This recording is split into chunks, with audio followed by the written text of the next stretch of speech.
So I said thank you so much for coming and being with us. And this is the phase 2 training that was going to be in Greensboro, North Carolina. So a lot of people are from the Southeast, but from other areas as well. And many people you have met at other trainings, but it's your opportunity to share with us what's on your mind. And I think we talked about you addressing some of the issues around COVID-19 and then take it from there. So I just wanted to welcome you and just honor you. And I'm so appreciative that you're here and sharing this time with us. Thank you, Cynthia. How's the training going so far? I guess other people can answer that. They should, not me. No, Okay. just from your perspective. From my perspective, it's so powerful and heartfelt, and I think that a little, it's what some people mentioned, that they forgot that they weren't in the room with the person when they were doing the dyads. And I have forgotten when I'm doing the demos that I'm not, I mean, I have just this, I feel people on my back and I feel the room. I still feel that circle. And I also feel that deep connection with the person that I'm demoing with, and loving the experience.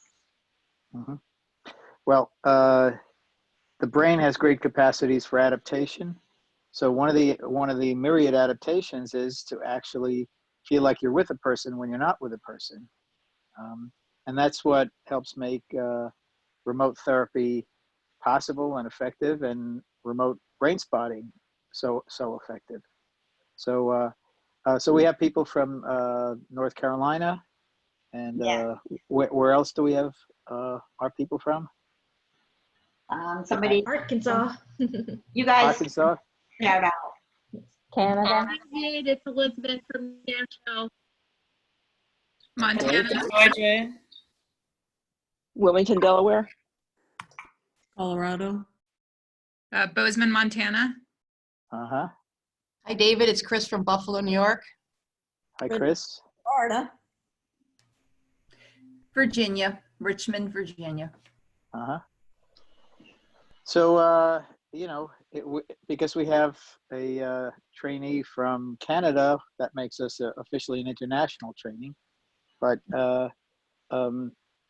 these online trainings have given us an opportunity to continue training people during this pandemic, but it's also given us a chance to reach out to more people. So people who otherwise might not be able to fly in or, you know, stay at a hotel are able to take the training. So these are trainings that continue Brainspotting's footprint during this pandemic, and of course, where people can't travel, people can't meet in larger groups.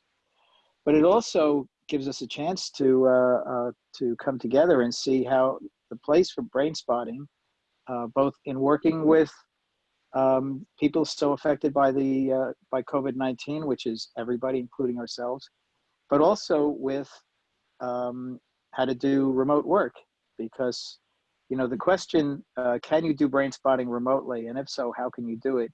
Gets answered during these online trainings when we actually do the demonstrations that way.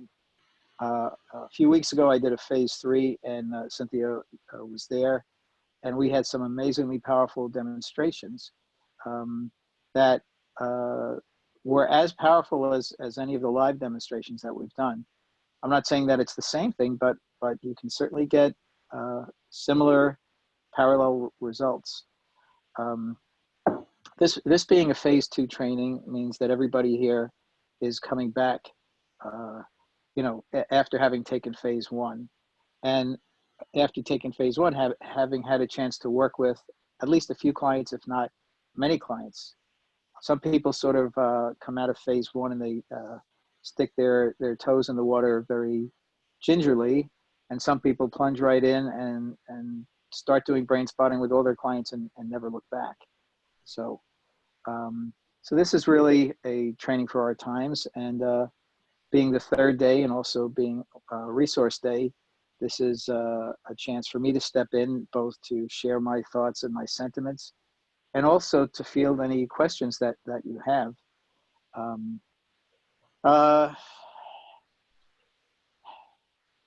You know, 7 weeks ago, Friday, 7 weeks ago, Thursday, I was an in-the-office therapist. And 7 weeks ago, Friday, I became a remote therapist overnight.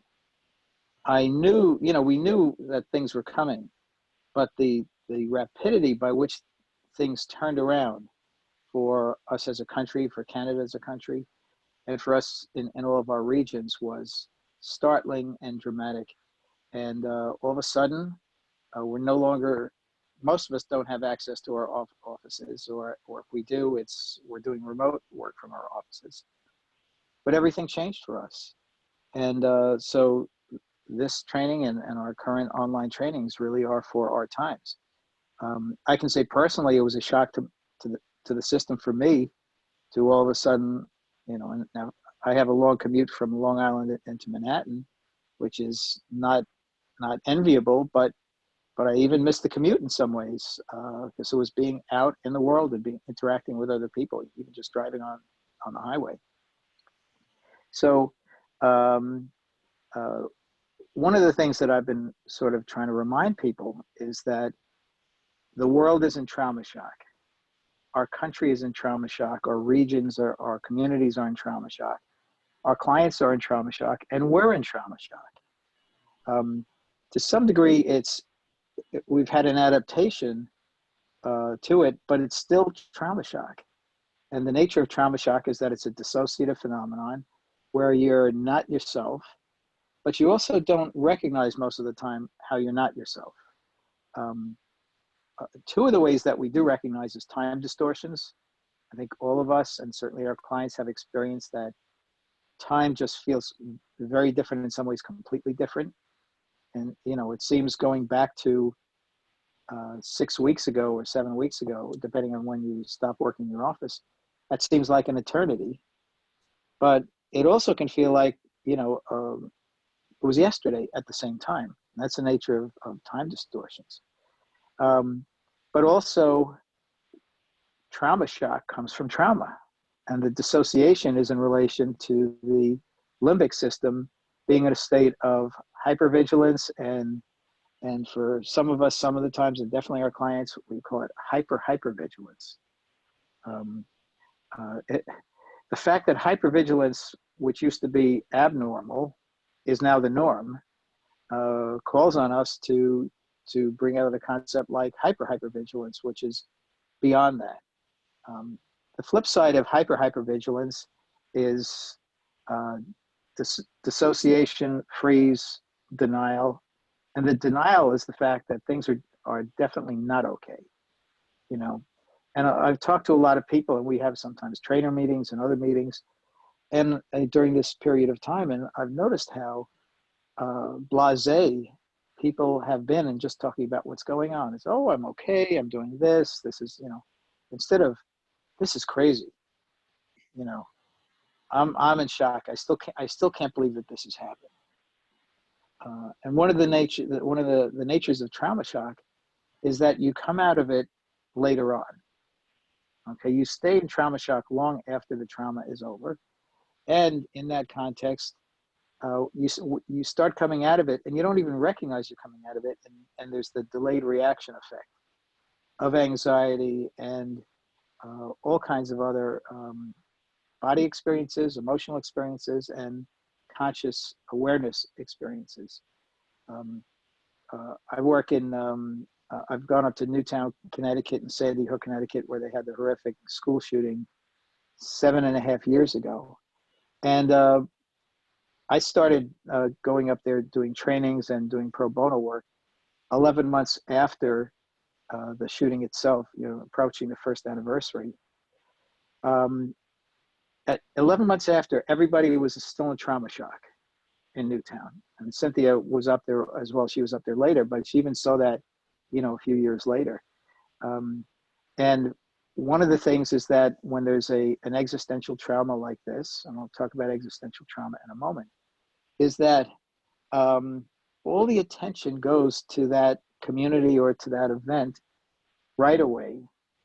And this is the media gives all their attention, charitable, fundraisers are held and all these things. But that peters out after a certain period of time, which is usually weeks and months and so on. But all the attention evaporates before the trauma shock wears off. And when the attention is really needed there, it's no longer given there. We saw the horrific tsunami years ago in coming off the Indian Ocean, and the world paid attention to it, but it wasn't that long before, that was yesterday. Meanwhile, what happens is that when the attention is off and the trauma shock wears off, the people start to really feel it, and the need for help and support is usually not there, and it's felt years and years and years afterwards. There are still people who are 9/11 survivors back in September 11th, 2001, which will be 19 years in September, who are still coming out of the woodwork. We say, we still, and this is not just a New York phenomenon, because there are people around the country, even around the world, where this is the case, but where they didn't even realize how much they were affected by the exposure they had on 9/11. The trauma shock took that long to fully wear off. So my message is our world is in trauma shock, our country's in trauma shock, our community, our families are in trauma shock, our clients are in trauma shock, and we're in trauma shock. And there's, we learn and we teach in Brainspotting that our aim is to get into the tail of the comet and stay in the tail of the comet, which is the metaphor for attunement, because you can only be in attunement if you're following the client. You have to be behind the client. But there's nothing that takes you out of the tail of the comet more. There's nothing that interrupts your capacities for attunement more than trauma shock. Okay. And remember, one of the manifestations of trauma shock is that you don't know you're in trauma shock. When all of a sudden something comes to you and it hits you, that you've been dissociated without even knowing it, it seems like it comes out of nowhere, and it's a very shocking kind of experience. But I think trainings like this are part of the antidote for it. Obviously, mindful awareness, continual mindful awareness of this reality is important. But trainings where we all get together and we're all sitting together with this reality and learning together in this reality. So this phase 2, as all our other online trainings, are not just trainings in here advanced brain spotting. They're trainings on trauma shock and how to recognize trauma shock, how to work with it, all the different manifestations of it in our times and for months to come, and probably in some ways for years to come.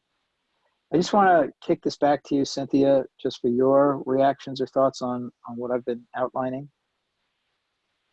Yeah, I think that we touched on some of these things on Friday, but I want to reiterate what David said in terms of Sandy Hook. When I had come back from there, I felt like this sense of depression. And I called up Martha and I said, I don't know, I was kind of feeling okay, I don't know what's going on. Can I have a session? And then she's reiterated and reinforced the fact that I was in this community with this template of trauma. And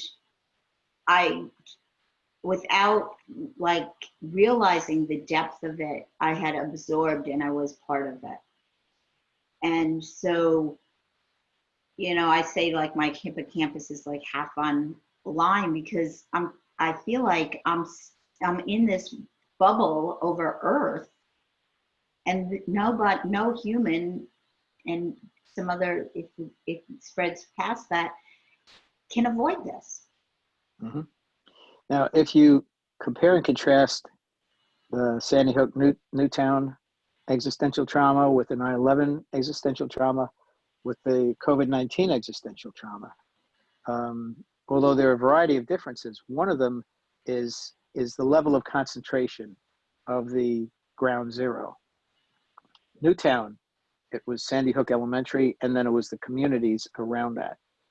but it was very concentrated to the communities of Newtown and Sandy Hook, and then the communities around it. Of course, it reverberated around the country and around the world, but the trauma shock was really very concentrated.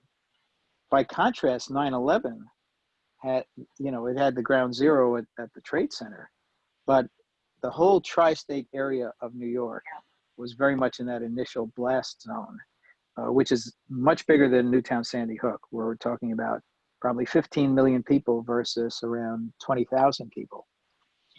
And of course, that reverberated around the country, around the world.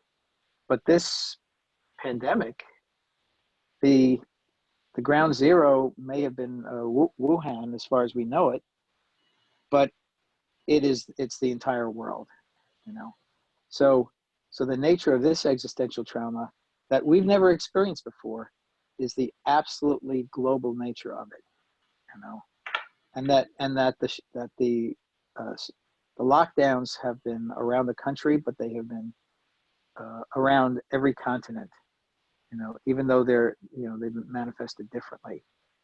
So this is a global existential trauma, and it's also unique in the sense we've never experienced anything like this before in our lifetimes. Okay, Can I the just add Spanish. one more thing, David? Sure, I just please, wanna add one more please. thing. Somebody put in the chat, and I was just thinking about the ground zero. It hit and then it spread, but there's concentration places. So when we talk about even like secondary trauma, because Renee pointed out, the healthcare workers, the people that do the delivery, all those that are supporting us to be able to quarantine and stay at home. So there's just so many multi-layers to this. Infinite multi-layers to this,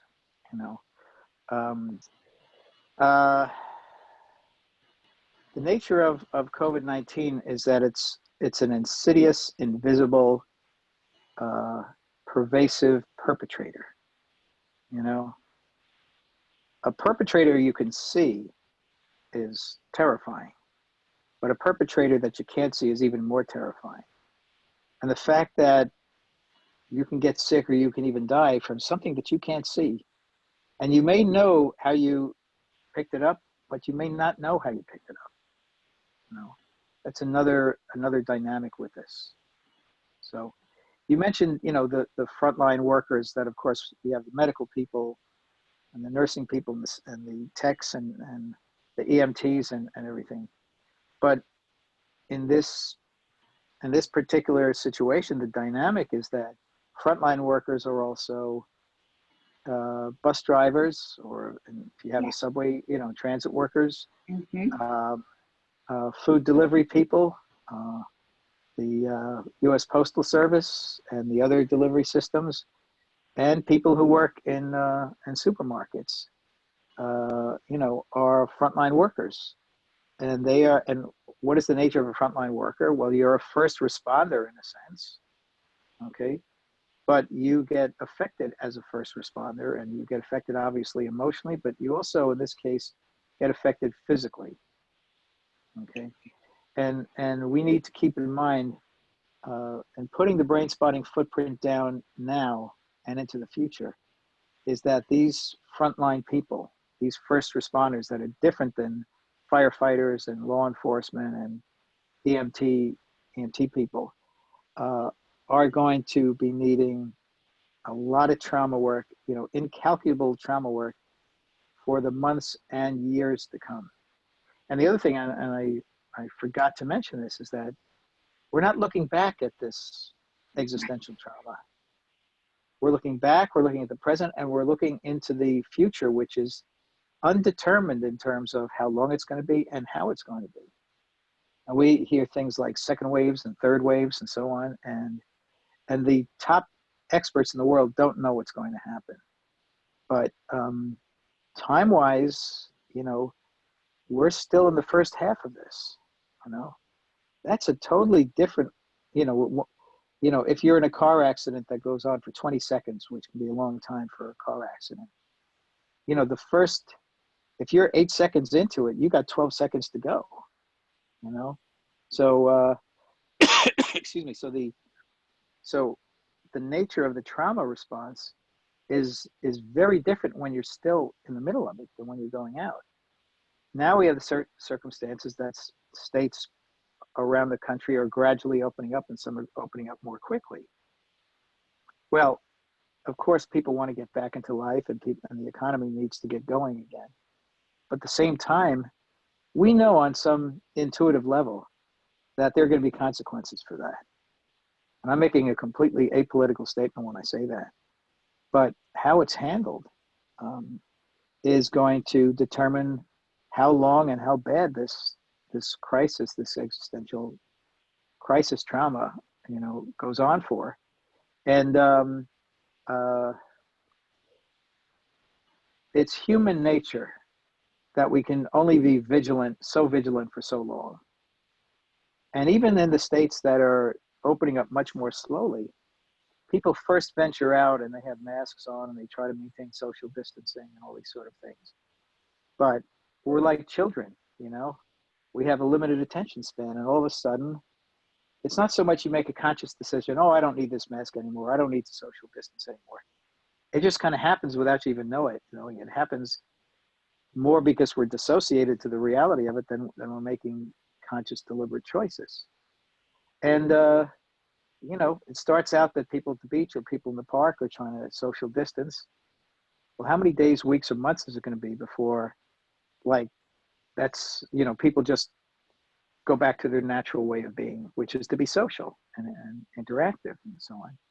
And we all know this, you can fool the neocortex, but you can't fool the limbic system or the brainstem or the spine.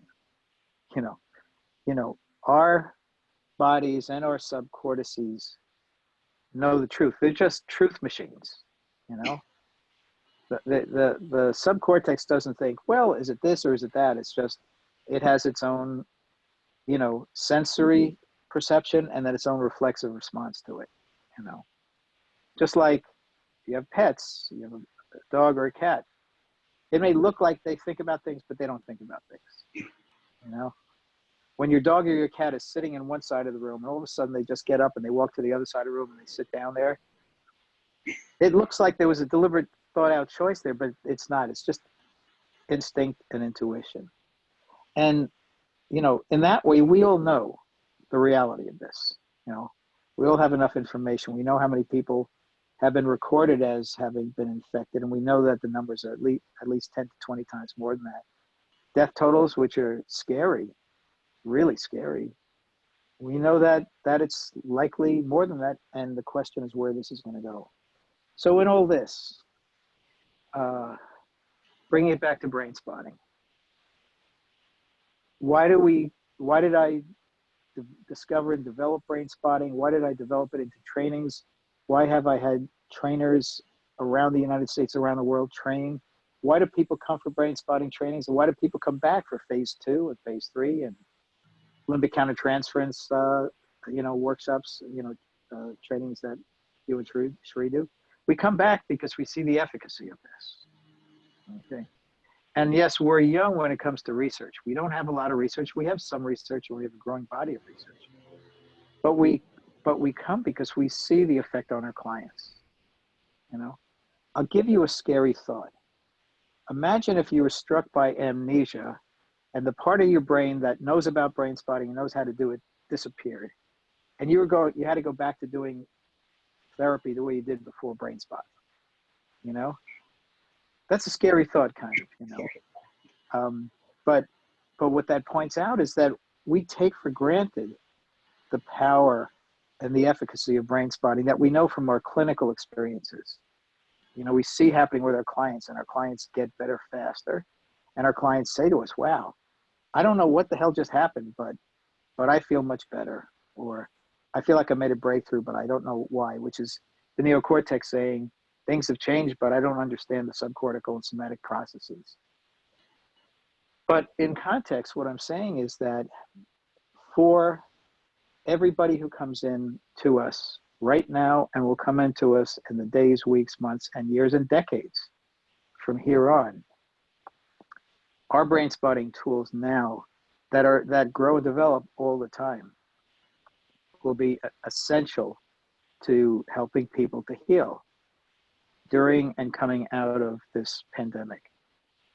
And it's our time right now, and it's our moment right now, and it's our responsibility right now to provide growing healing to people coming out of this, and to get the word out to other therapists and get the word out to the general population that there is something that really works effectively for this.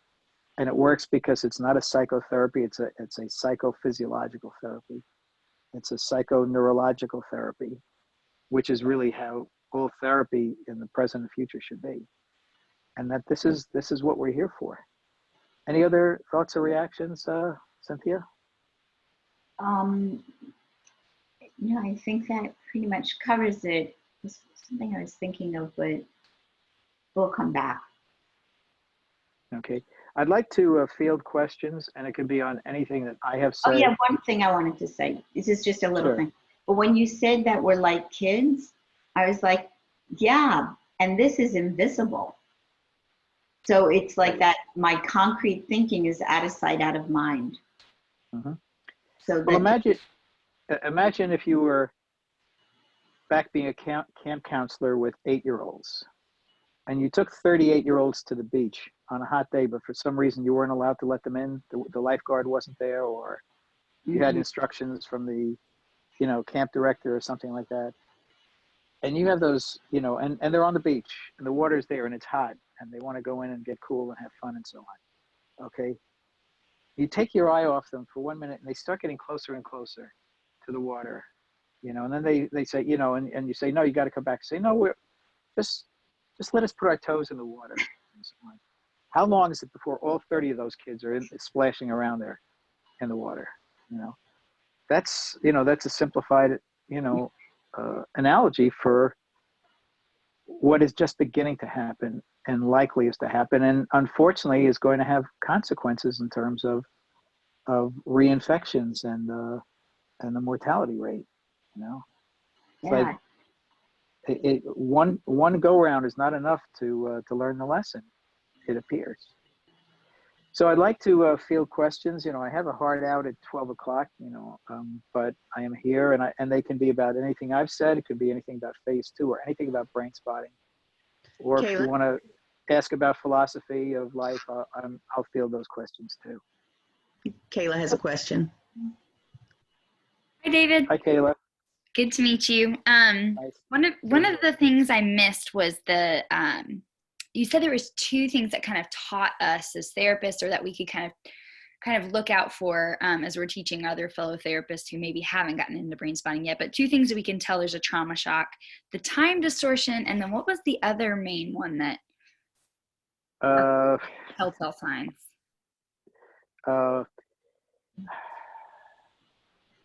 Of trauma shock.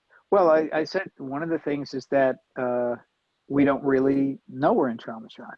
I didn't say this, but body experience. Okay. When you're in trauma shock, you feel it in your body. Right. Okay. I didn't say it. Thanks for reminding me. It's sleep. How it affects our sleep and our dreams. Okay. Or maybe I did say something else, but I'm adding this in now. Everybody has COVID sleep and COVID dreams. Everybody. Okay. Because when you're in trauma shock, that's when all the ghosts and the demons come out when you're asleep. And so our sleep is different. Either we wake up earlier or we can't get up when it's time to get up. But you have dreams that they not only look different, they feel different. Right. Those are different manifestations of it. But remember, thank you for asking this question, because there was something I forgot to mention.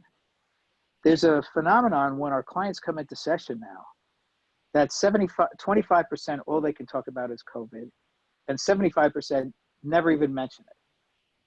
Come in and they start talking about, oh, this is what happened to me, this is what I'm feeling, this and that. And they go the whole session. If you don't mention, well, how is COVID affecting you? They don't mention it. And generally speaking, because we work from an uncertainty model, we just follow clients wherever they go. But because of trauma shock, clients are so affected by this, and either they don't know it or they're just not addressing that in their healing process. And remember, we say in brain spotting, every trauma is a re-traumatization, going back to the original pre-verbal traumas, birth traumas, intrauterine traumas, generational traumas. This is a trauma, you know. We learn in phase 1 about squeezing the lemon when you get down to a 0. This pandemic is the ultimate lemon squeezer. Traumas that are lurking there that never came out before come out.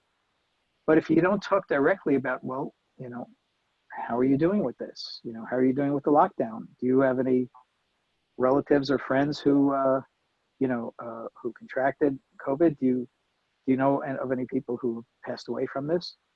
And I'll usually do that for either the first 5 or 10 minutes of a session or the last 5 or 10 minutes of the session.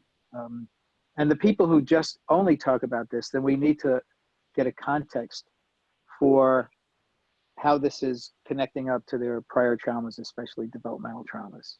So, Thanks. well, nice Chris? meeting you. Thank you. Nice to meet you. Chris, go ahead. All right. Hi, David. Thank you Hi, so much Chris. for being with us.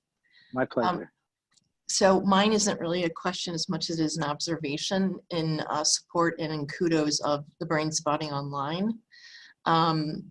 As much as the virus has caused such devastation, there are some good things coming of it, which I think one is that it propelled us into an online world. And I know there's challenges with online, but like for me personally, with a visual disability, to go to a training is a little bit of extra work, you know, to have somebody get you there. Visually, it's not always easy to see. And I noticed taking this training, people are big on the screen. You're right there.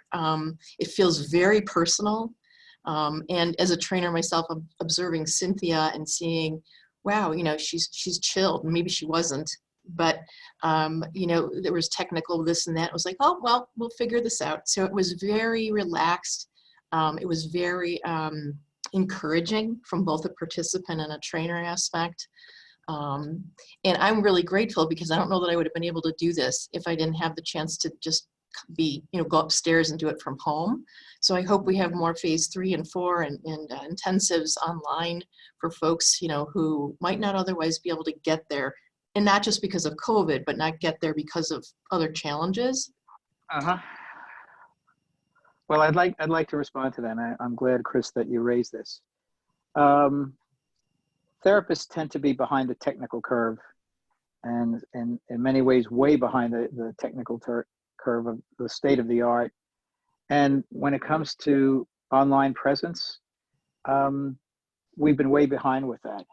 Now the challenge is there's no full replacement for face-to-face, whether it's psychotherapy or whether it's trainings, and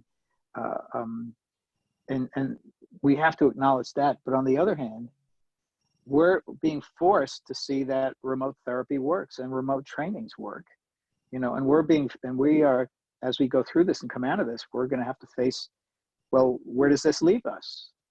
And there's going to be a lot of debate about that and a certain amount of controversy. But to just further the point you're making, we've only had trainings in South Africa, okay, in the continent of Africa. But our South African trainers have wanted to do trainings in different parts of Africa. Well, you know what? They can do it a lot more quickly and a lot more easily and more cost effectively now, as opposed to before this, when all of our trainings were in person. Humanitarian trainings also can be done in ways that couldn't or wouldn't have been done otherwise. And as you say for yourself, for people who are challenged by a myriad of factors, who wouldn't come to trainings, now can come to trainings. So, you know, I appreciate what you're saying, and watch, this is going to be a dynamic dialectic of different opposing forces. But we'll find our way forward with this. And I'm so glad you were able to come to this training, Chris. Thank you. Karen?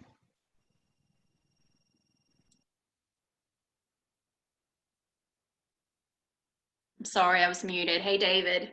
Hi, Karen. Nice seeing you again. Nice seeing you too. I was kind of going to say similar to what Chris was going to say, but I had the opportunity to come to Sacramento before everything went on lockdown. And so it was, I got the opportunity to see how the brain spotting community was anticipating moving into this.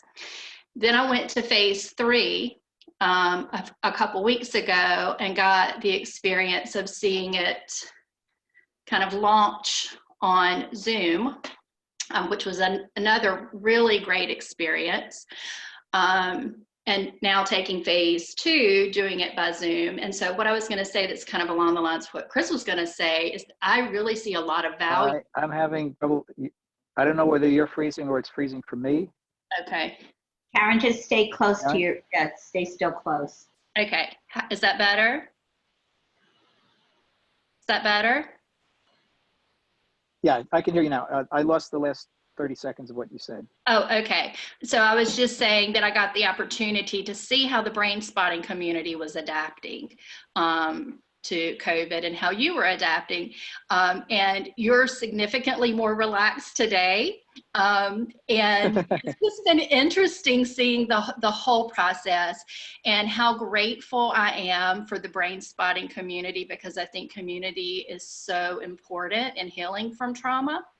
And if it weren't for the brain spotting community and having the model of anticipating COVID and moving into Zoom and moving into telehealth sessions, the whole thing has been so just healing for me on so many levels and so educational for me on so many levels. And so I just appreciate it so much. And I appreciate so much how you and the whole brain spotting community, all the trainers have adapted to this. And it's been a really great model. And I do want to kind of echo what Chris is saying about if there's ways to continue to offer this online, I think that's great. Live and online, because there's such a benefit to both. Mm-hmm.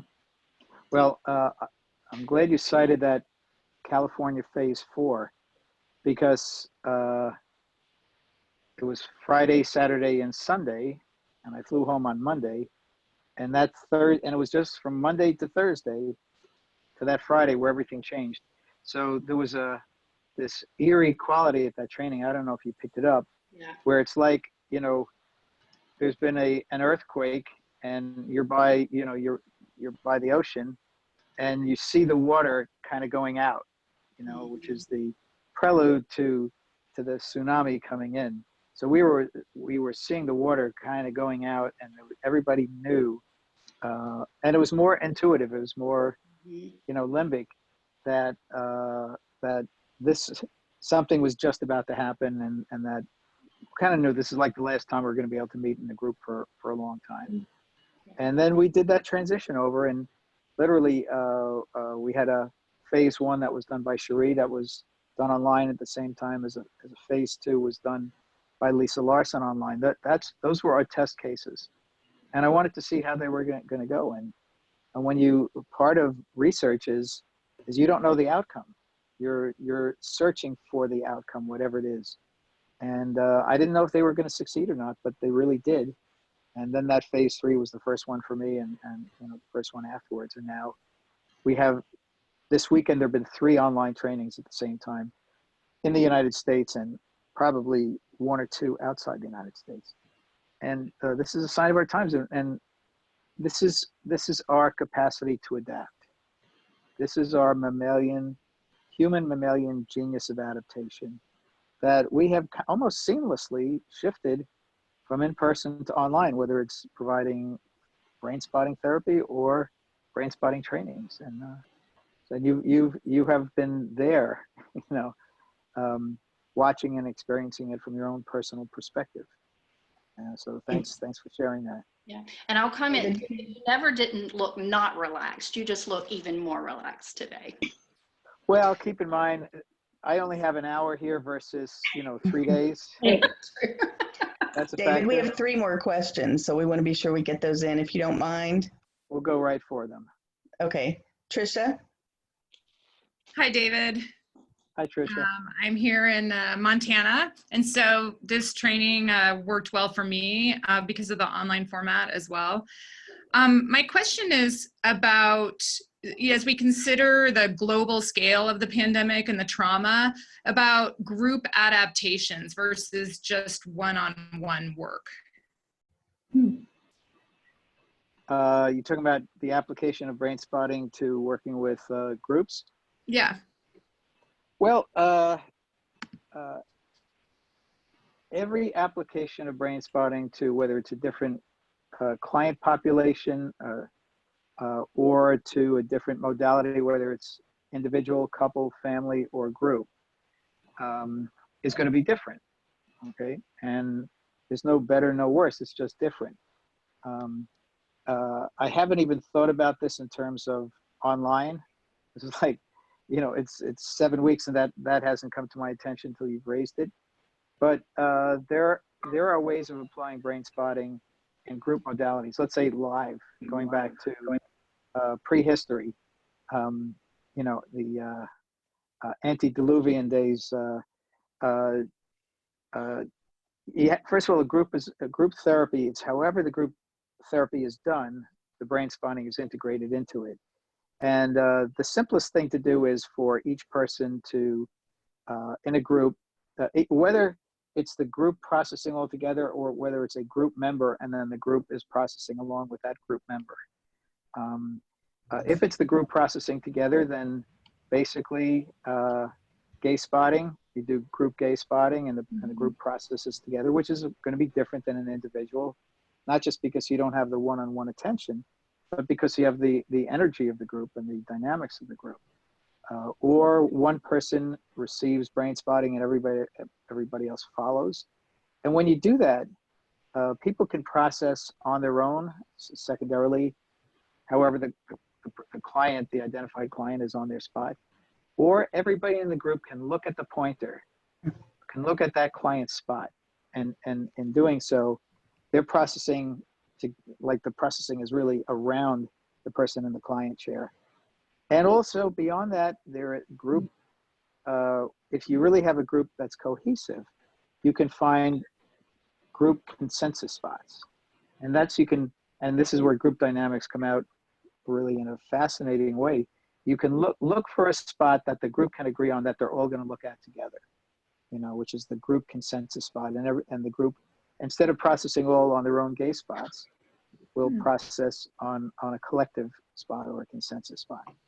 So, and can you do it in a large group? Can you do it if you're presenting to 100 people?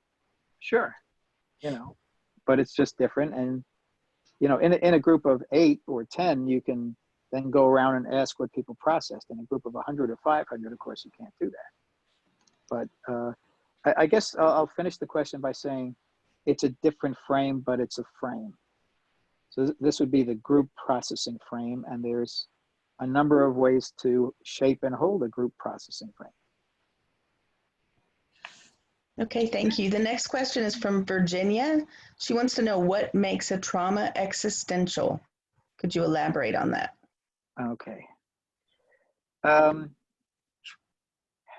Some people call it collective trauma, okay? Because it's trauma that a group of people are experiencing together. I call it existential because it goes beyond just a collective trauma, but to a trauma that has so many implications to it. And one of the things that makes it existential is that it is in the public eye. Okay, if your house burns down and you just are rescued from your house, and so you almost died and you lost your possessions, that's a personally existential trauma, but it's not a collective existential trauma. But 9/11, which is where, you know, I've developed or formulated this, the term and the reality of it, is that people were identified from that as 9/11 survivors. Okay, and if you were in the building and you escaped from the building, if you were around the building, you were that kind of 9/11 survivor. If you were a first responder, especially firefighters, and were in or around the buildings, and you lost a lot of your colleagues and friends, then you're another group of existential, of 9/11 survivors. And most of all, if you lost a close family member, then you became a 9/11 widow or widower or child of or parent of. And for me, people were seen differently and were categorized differently, not just because of the collective nature of the trauma, but of the existential nature of the trauma. Existential, 9/11 changed everything in this world. Just the way you go through an airport and get to the gate, it's different around the world, you know, after 9/11 than before it. And just the idea of the scope of how terrorism can really have its effect of terrorizing a country and a world. So people who, let's say, someone who lost their partner on 9/11, when other people heard about it, would react differently to that person. They'd say, oh, you know, get this kind of response, which always had to do with the person and never with the person who said the O, and never with the person that the O was about. And many people who lost partners or parents or children or siblings stopped telling people because of the reaction they were getting, which would be a different reaction than if it was a single isolated trauma. So of course there's the nature that we go through it together. There's the nature that it changes everything, but it's also a nature that the survivors are seen and treated differently. Okay, and in a practical basis, that's the most important thing in my giving that title of existential trauma. In Newtown, Connecticut, you have the parents of the siblings of the children who were murdered, and then the partners and close relatives of the 6 faculty members that were murdered. They got categorized, and then there's the first responders and the teachers in the school and the people in the firehouse and all this. I use it because of how people get categorized and how we need to not categorize people, how we need to see each person for who they are and what they are. And another phenomenon about this is the way to understand a survivor of existential trauma is that who they are the day after the trauma has more to do with who they were before the trauma than the trauma itself. Who you were on 9/10 determines how you experience things on 9/12. You know, that's another nature of existential trauma, is to recognize the individuality of how each person experiences this collective cataclysmic trauma.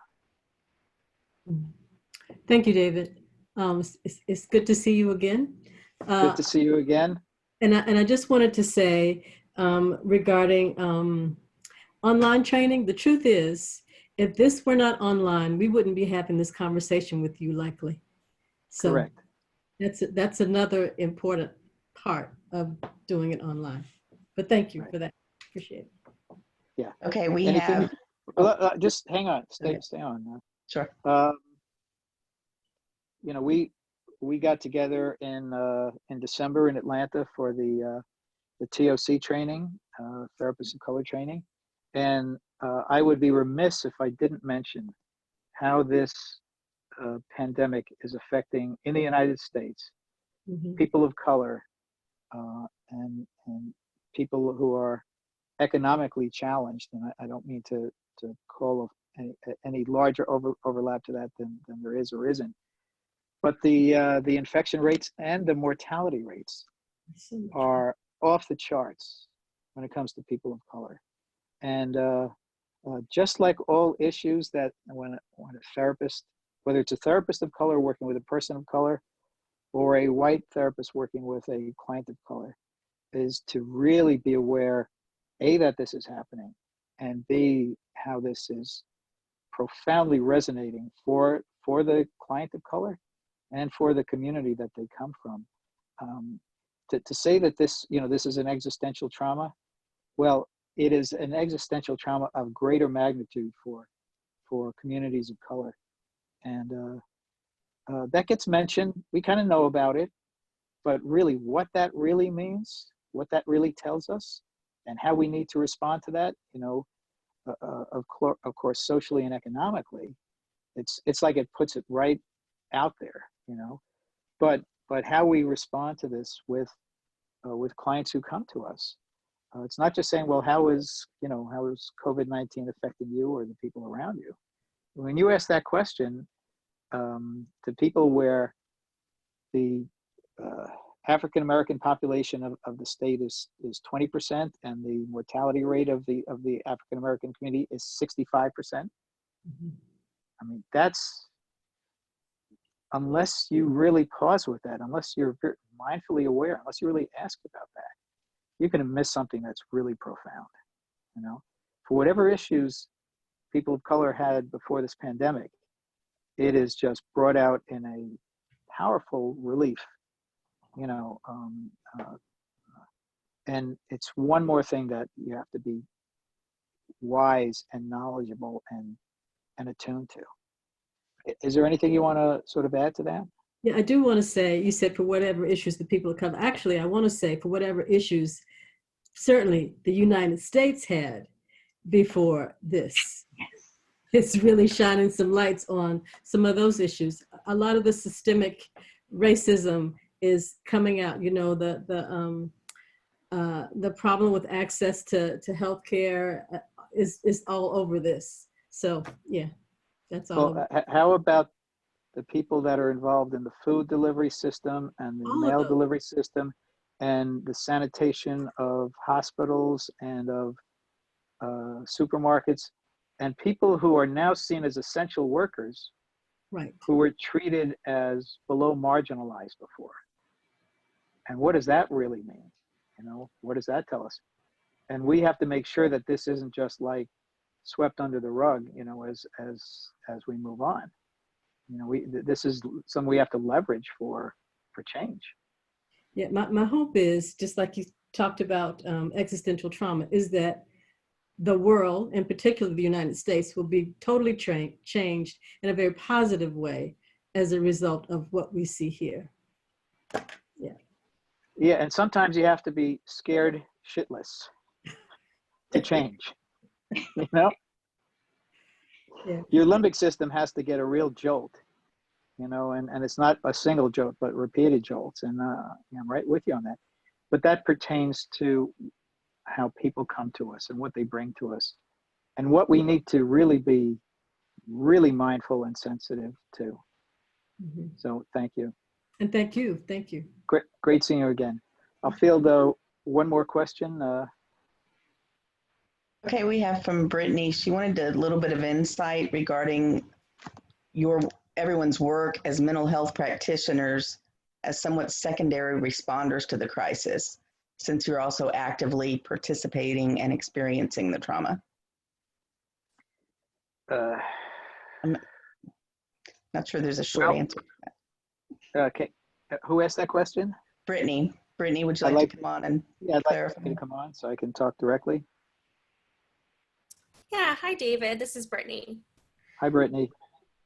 Yeah, so I would just love to just hear any insights you have just kind of regarding, you know, just our work as mental health practitioners, and also having to work with clients, as you mentioned, who are experiencing this trauma, and this trauma that is likely to be affecting us for a long time.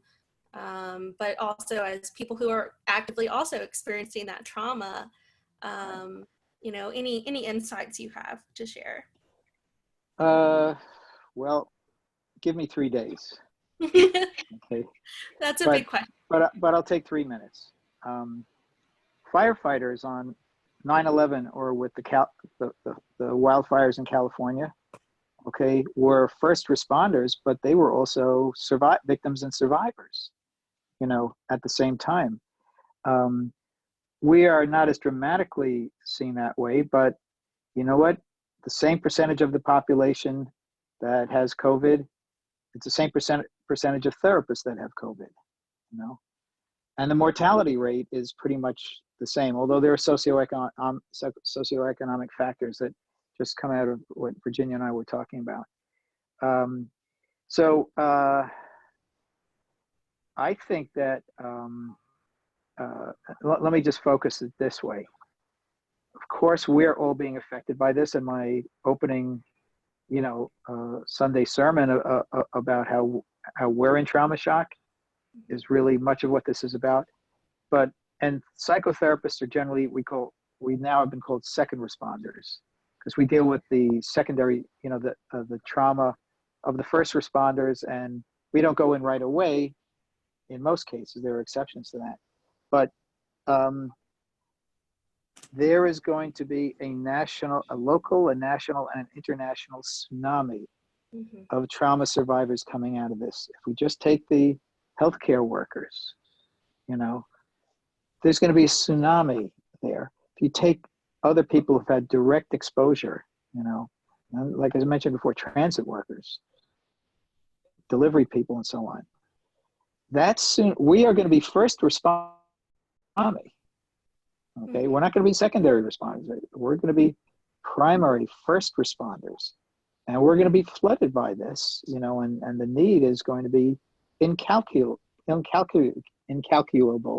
compared to anything we've ever seen before, because this is a totally different situation. It's a pandemic everywhere, So that's why I'm saying this training is so important. The fact that it was held instead of canceled, the fact that people could come here who wouldn't be able to come here otherwise, is preparation for us going from second responders to first responders. And, it's like there are nurses and doctors and techs in the hospital who have COVID, who've been working while they have COVID. Right. So we are working while we're affected by this. And, so just in response to your question and comment, we are going from being second responders to first responders, and it's going to happen without us even knowing it. It's even happening already as we speak, but it's going to happen more and more. Just look for months, the next year, next 2-3 years. That's where it happens. And as with Virginia and I talking, everything has changed. When it comes to this and psychotherapists and trauma therapists and brain-spotting therapists, everything is changing and will change. Yeah. Great meeting you face to face. Good meeting you as well. Yeah. Thanks so much, David. So let me just make just a comment before I go. You have 5 hours left in this training approximately. So you've learned a lot altogether on top of everything you've learned and experienced before. So as a group phenomenon, and of course, Cynthia and the other facilitators are the leaders here and have been working this way, but as a group phenomenon, I want everybody to be very mindful that you're heading towards the end of the training, going back to your online practices tomorrow or Tuesday, and be very mindful of just everything that we're studying about in the context of this existential trauma of yesterday, today, and tomorrow, and many more tomorrows to come. And so just, so we'll all have that energy, and as I'm stepping off, I'll still hold that energy, knowing that you're training around this. This be let it propel us into where we go from here, with energy and hope, but also with reality in mind.